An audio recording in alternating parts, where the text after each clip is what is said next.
Bonjour et bienvenue dans cette nouvelle vidéo de remise en forme de la JKS. Donc aujourd'hui, vidéo en réponse à un commentaire qui nous a été fait sur lequel vous voudriez voir une vidéo sur des étirements. Donc c'est quelque chose qu'on va faire aujourd'hui, donc vidéo spéciale étirement. Voilà, vous revenez de votre séance de course du dimanche là. Ouais, et j'étais pas d'ailleurs. J'étais en train de préparer la nouvelle vidéo, mais du coup ça me donne une idée. On va faire une vidéo étirement, mais du coup axée sur des étirements qu'on pourrait faire après une course à pied. Allez. On va encore travailler là? Non, gardez vos chaussures, on va se mettre en condition course. Ok, donc vous changez pas.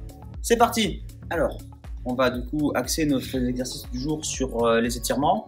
Alors, à savoir qu'il y a un grand débat dans la communauté scientifique sur la place de l'étirement au sein de l'exercice. Est-ce qu'il est bon de les faire tout de suite après ou plutôt en forme de récupération?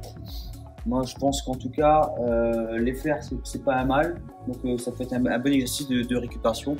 Tout de suite après, je suis pas sûr. Mais en tout cas, le lendemain, ça peut être une bonne idée. Donc, vous revenez de la course à pied.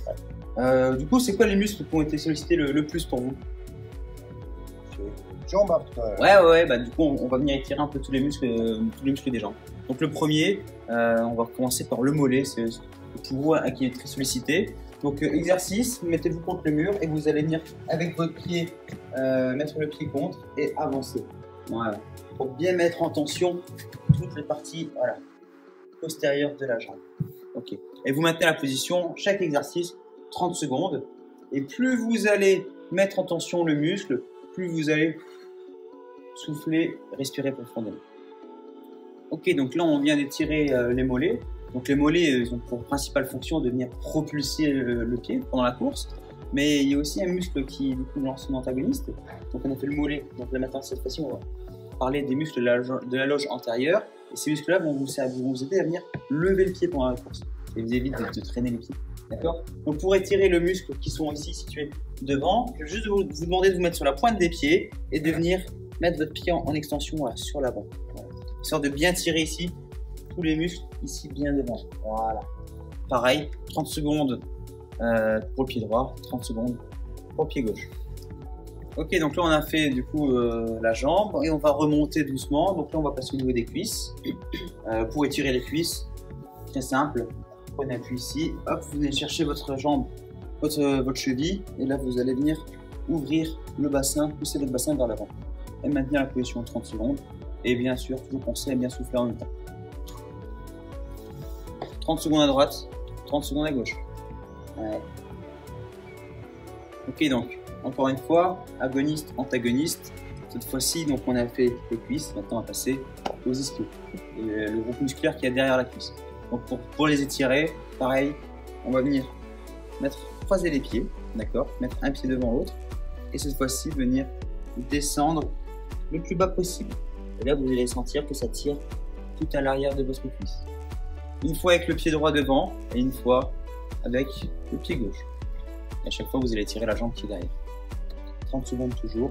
Pensez à bien souffler, surtout quand vous descendez. Voilà, essayez de caler votre respiration et de prendre conscience de vos étirements. Ok, donc là maintenant qu'on a fait du coup les mollets, les loges antérieures, cuisses, ischio, on va remonter encore un petit peu et on arrive au niveau des fesses. Vous avez une petite idée de comment on étire les fesses après une séance de course? On penche un petit peu comme ça non? Voilà.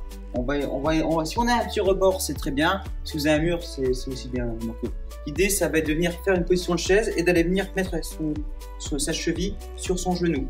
Voilà. Et de venir se pencher en avant. Et là, vous allez vous rendre compte que ça vous tire dans la fesse. Ok? Alors, si vous avez le mur, vous pouvez vous appuyer contre le mur. Si vous n'avez pas le mur, mais juste une rambarde. Voilà. Vous venez choper votre cheville et venez descendre. Et là, on se les étire bien dans le fessier. Allez, c'est parti.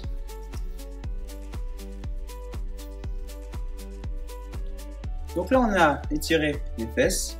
Et maintenant, on va passer à l'intérieur de la cuisse, donc les adducteurs. D'accord? Pour étirer les adducteurs, encore une fois, là, c'est très simple. Vous allez juste écarter les jambes, voilà, les pieds un peu plus écartés que la hauteur des épaules.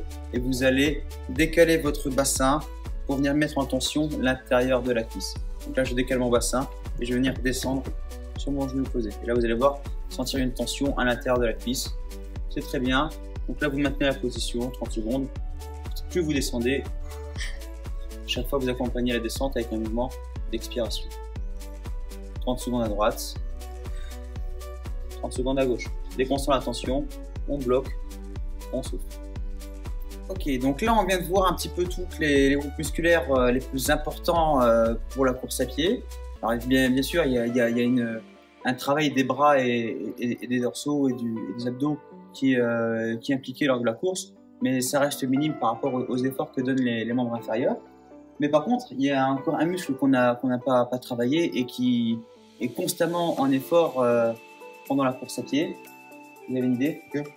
Le cœur, mais celui-là, pour le tirer, c'est un peu compliqué. Par contre, le diaphragme, voilà, le muscle qui vous permet de respirer, ça c'est important de le travailler. Et tout simple, là je vais juste demander de faire un exercice de respiration ventrale. D'accord? Vous allez prendre des grandes inspirations et le but du jeu, ça va être de gonfler votre ventre, de respirer par le ventre. D'accord? Donc à chaque inspiration, vous gonflez votre ventre et à chaque expiration, vous videz le ventre. J'inspire, je gonfle, j'expire, je rentre. Vous pouvez venir avec vos mains pour accompagner le mouvement. Le but du jeu, c'est de ressentir le mouvement, ressentir la respiration. Et ce qu'on peut faire aussi, c'est j'inspire fort et je bloque. Et...